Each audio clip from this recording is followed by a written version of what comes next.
అలా పగలబడి నవ్వగరా. నాకు నేనుగా వచ్చి లొంగితే తప్ప నువ్వు నన్ను బంధించలేవురా. అప్పుడు వ్యాపారం అంటూ మా దేశానికి వచ్చి నక్క వినయాలు చూపి మమ్మల్ని మోసగించి ఇప్పుడు మాపై ఆ జామైసి చేస్తున్నావు. తెల్ల కుక్క, గుంట నక్క, తెలియదురా నీకు నా భారత మాత గురించి? అలనాటి వీరుడు అశోకుడంతటి చక్రవర్తి పుట్టిన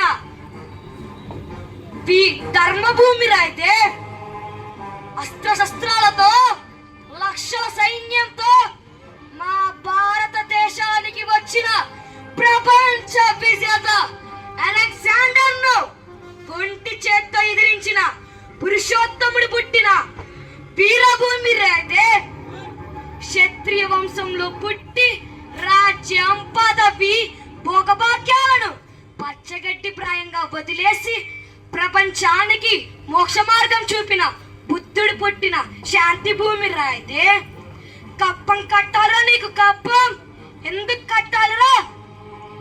ఈ నేల మాది, ఆ నింగి మాది, ఈ చెట్టు మాది, ఆ పుట్ట మాది, ఈ ఆకు మాది, ఆ అడవి మాది, ఈ చిక్కు మాది, ఆ నీరు మాది, ఈ భరత భూమే మాదిరా.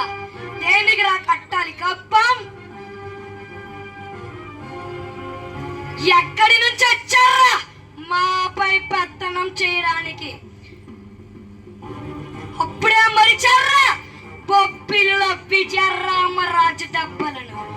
అప్పుడే ఝాన్సీలో లక్ష్మీబాయి చేసిన కత్తిబాటు మానిపోయిందా? నేను చనిపోతున్నానని ఆనందపడకురా.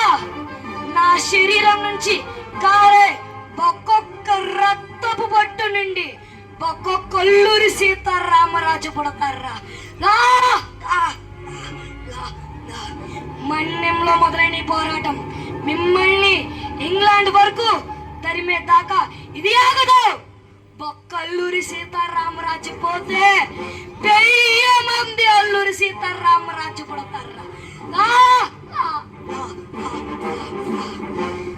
అక్కడ కాదు రా, ఇక్కడ. ఇదిగో తుపాకీకి గుండెకు గుండె చూపించే జాతి మాది, పెన్ను చూపే జాతి మాది కాదు, మీదే.